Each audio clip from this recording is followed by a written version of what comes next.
Welcome back to another episode of Extreme Metal Television. I'm your host, James. In this episode, we speak to Overkill and Symphony X, but why don't we start things off with some Unleash the Archers.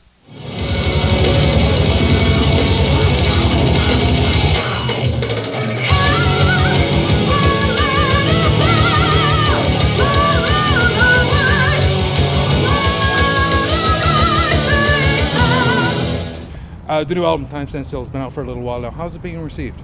Very well so far, yeah, actually.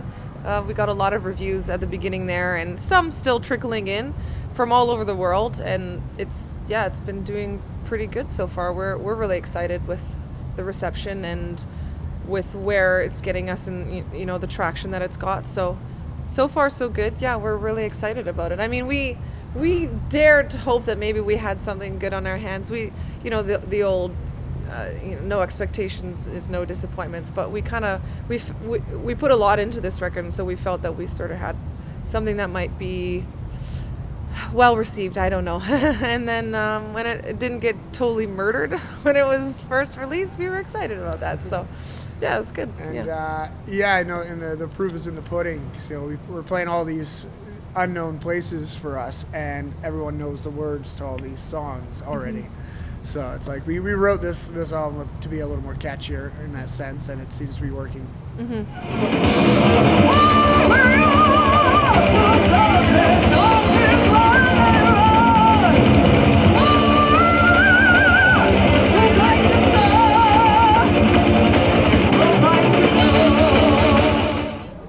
So what do you want to know about? Well, let's talk about the video. Let's talk about Tonight We Ride. I thought you'd never ask. Well, we shot it in the desert, as you might have seen, and it came out, coincidentally enough, right around the same time as Mad Max, which wasn't planned.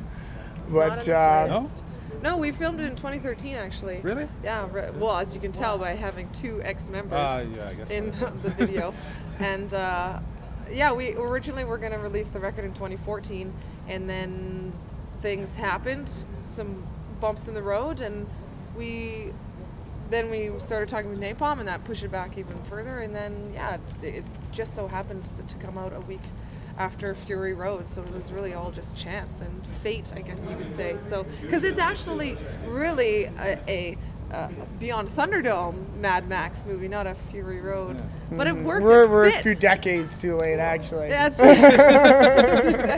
it's true. It fit though because Tonight We Ride, and it was all the director's idea though, Nathan Cox, and he was the one that hooked us up with everything, and he had all the resources and stuff. So it was his idea. Basically, we sent him the song, and he's like, "Yeah, I think I can do something with this." And well, you got to cut a part out. It was either Tonight We Ride or Dream Crusher. Those were the two demos we had ready at the moment. It's like a 9-minute long song or 6-minute long song. Yeah. So. Both too long. Luckily, we had a video edit. Luckily, it turned out to be a decent song in the grandiose scheme of the album. So it was shot in the desert, but we're in the desert. Nevada. Nevada, yeah. Yeah, we're staying at a festival down there that we're not allowed to talk about. No. But the camp that we were staying with recreates the Thunderdome. So they had all those cars at our disposal. Oh. So we just went out a couple hours each day and just filmed. Buddy did it for us for a very, very good price. So he didn't want to make it seem like work, so we just went out for a couple hours each day and filmed a little bit. Yeah. And then got it edited and sent to us like a year later, and we were beyond stoked. It looks awesome. And timing-wise, that was fucking great. Yeah. Yeah, it really actually did work out. It was quite crazy. It was funny, too, because a lot of comments were like, how did you get it done so fast? And it was like, well, it's actually not for that movie. But, we do what we can.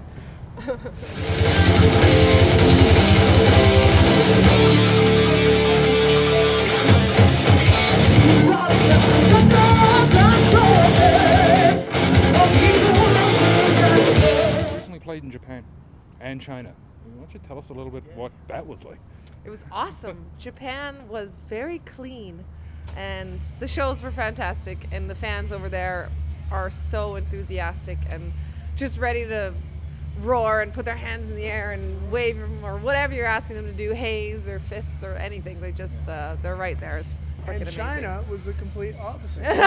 Not in the fan aspect, but in the cleanliness. Yeah. And of the rudeness, but we got to take bullet trains Well, it everywhere, was which was awesome. really cool. yeah, we got to travel at the speed of light. No way. Just about. 300 kilometers an hour.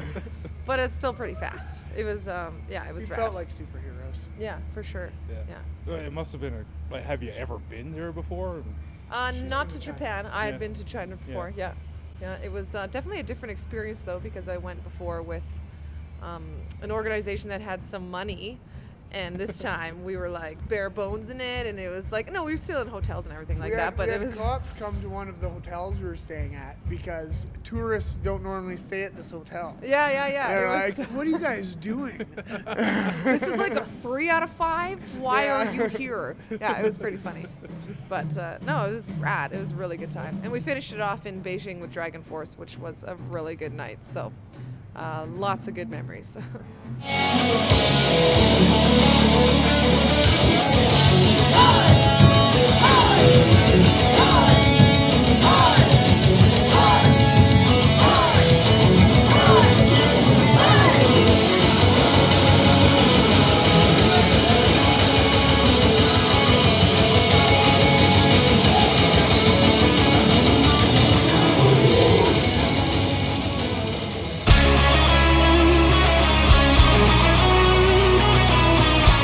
Sunday, April 24th at Distortion, Annihilatrix Productions and ApocalypseMetal.com are proud to present Finnish Swamp Lords Kalma as they invade Calgary on their Canadian torture tour. Tickets available now at the low price of $22.50 at Distortion, Sloth Records, and other online ticket outlets. April 24th, Kalma with support from Vesperia, Trollband, Skymere, and Mongol at Distortion, 3828 McLeod Trail South. This is a show you do not want to miss.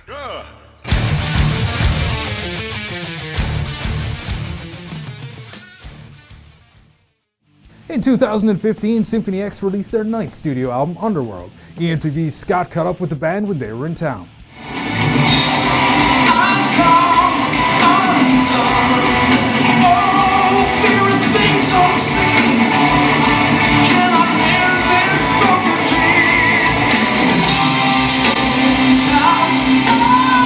Let's talk about Underworld for a little bit here. Okay, that's I all really enjoy it. Alright, So cool, man. how was the writing process for you guys?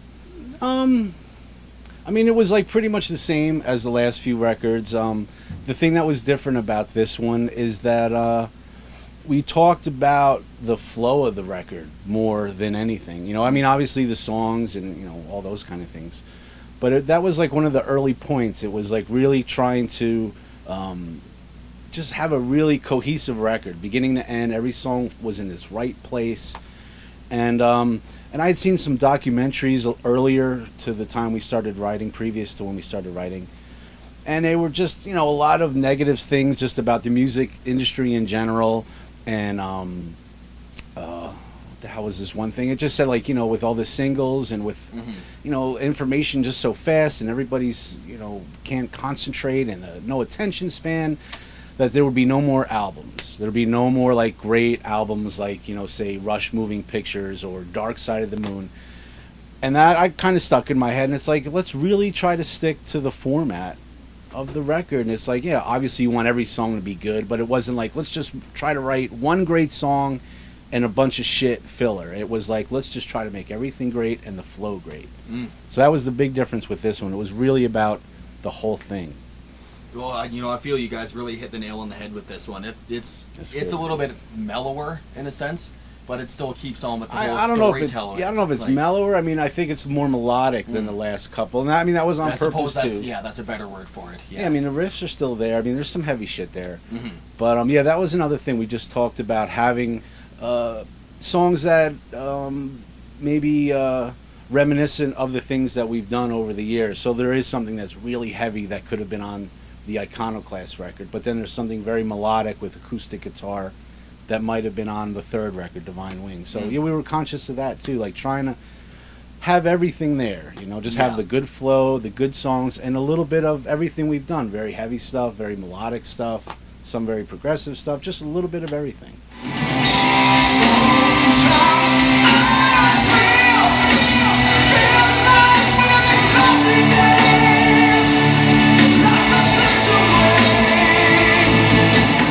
been 3 years since Iconoclast came out.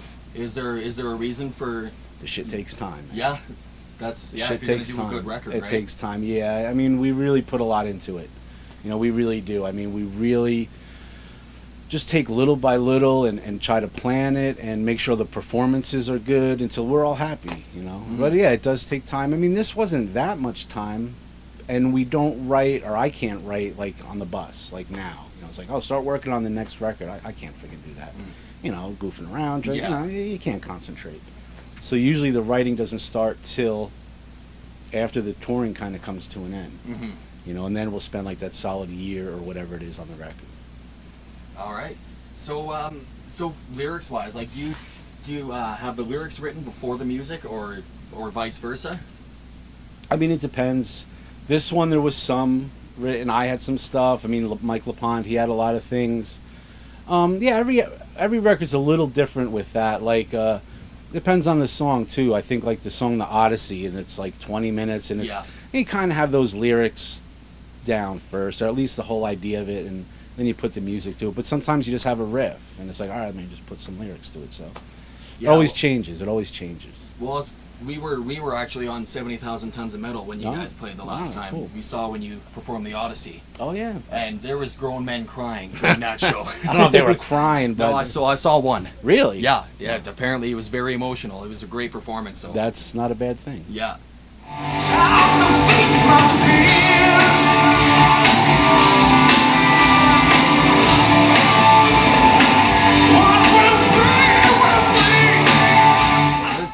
There's a lot of guitar players that look up to you as well. Like, who do you look up to? Do you take any outside influences into your playing, writing style? I fucking love so many guys. There's so many great players.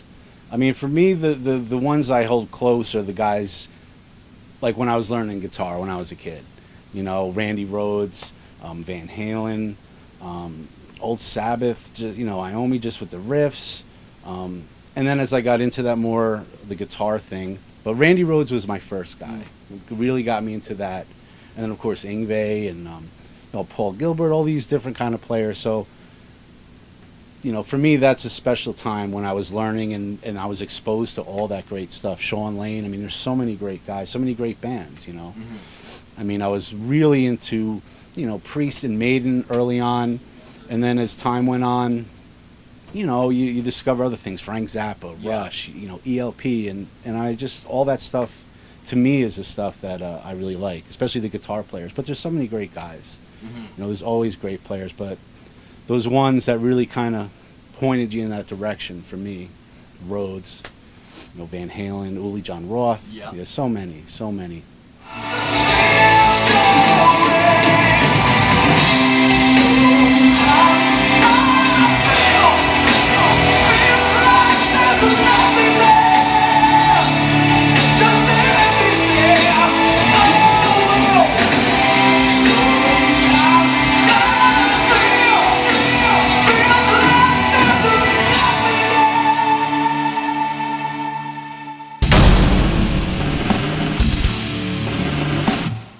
Metal legends Overkill have been releasing killer albums since 1985. We sat down with the always entertaining Bobby Blitz.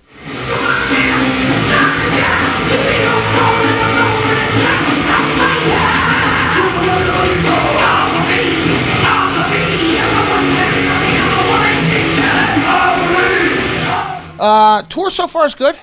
Good New Jersey package. Yeah.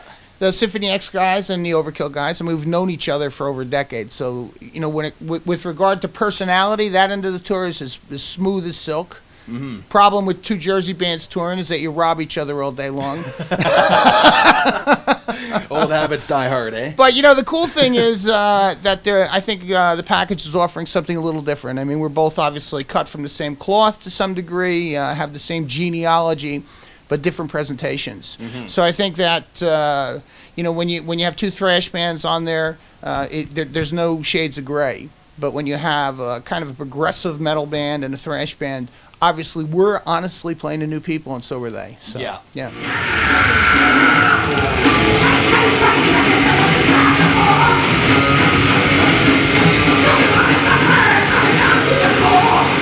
So let's talk talk a bit about White Devil Armory? Sure. That album's had a great response since you guys have released it. Like, do you take the same attitude into the studio for every album, or is there a whole different mindset? Well, I think attitude is a key word. I mean, you never go in to fail, first and foremost. Mm-hmm. So we've been doing it for so long that there's not a hell of a lot of talking about what we're going to do. It's just more action versus reaction. Mm-hmm. Nobody sits around the table and says, I really think that doesn't happen, and hasn't for at least 2 decades. So, the idea is you go in to win and you bring the attitude with you. And I think that that's really the keys to making a great thrash record, because it's really about response and how does it feel in our gut while we're doing it. And if that feels right in the gut, that becomes the meter for success for ourselves. And we had that meter while we were making this record, that it just seemed like we had something special. You're sweating and you're shaking a little and saying, God, we got something here. This is right. Yeah, absolutely.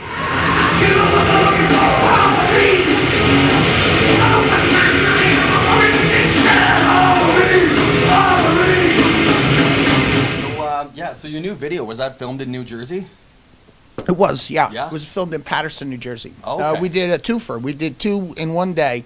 So it was at an old kind of a foundry from, I think it was 1814, Industrial City, and the Bitter Pill video was actually taken underground because the foundry's built into the side of rock, and that's what the background of that one was. And the Armorist video was filmed upstairs in more of kind of like one of the original New Jersey sweatshops. Had all we had to move looms out of the way, wow. I mean, all old antique stuff. It was really cool.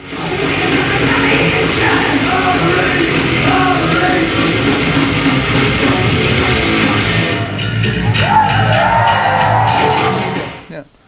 All right, so you guys, well, you've personally been always like an emotional writer with the way you write your lyrics. Is there like an underlying theme to White Devil Armory at all? Well, I just from a personal point of view, what I try to do over the course of a project is clean myself from the last project. And I think my wife will could attest to the fact that she thinks I'm a better man when the project's done. And it was funny. I went through this thing back. It was back a while ago, and I started collecting art, right? And I collect some weird stuff, but I have caricature busts of the 7 deadly sins, and I would collect them one at a time and realize, and I would try to always kind of figure myself out where that shit went. So sure, it's emotional when you start thinking about yourself, and I'm not a kind of guy who doesn't pay attention. So the emotion comes from inside, but I think the connection is that I'm not really that much different from other people. Who want to clean themselves up a little bit too. You don't want to just go through life being a fucking schmuck. You want to go through life saying, hey, I'm a little bit better than I was before. So I think that's the basis I take, or the generalization of writing for each project.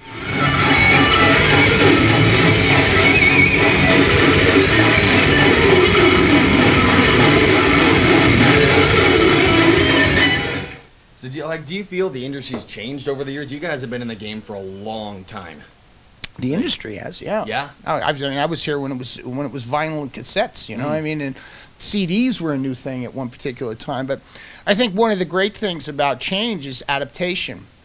And the adaptation, even for fucking old dogs, you can learn new tricks, Yeah. And that's, I might not be a Facebook guy or a Twitter guy, but we sure have really great dudes who do it for us, and so we have to adapt, let's say, to that change with regard to the industry, and how we have to realize that we do this for passion, but somewhere in here we have to target an audience that really, to some degree, are customers. If you think of it that way, and if you can give a great service, and that great service is, for instance, White Devil Armory in high-energy shows, then you become a business that other people want to frequent more often. Because it's not like, that was kind of a fucking rip-off, So it's, I think in our adaptation was to embrace technology as opposed to say, we can't, I remember the good old days. Well, sure, I remember them. But they weren't that good as compared to how small the world is today, and how much we have other means of communication and can do shows where we never would have done in the 80s. So you got to take the good with the bad and adapt. I think that's the best way to look at it. Yeah.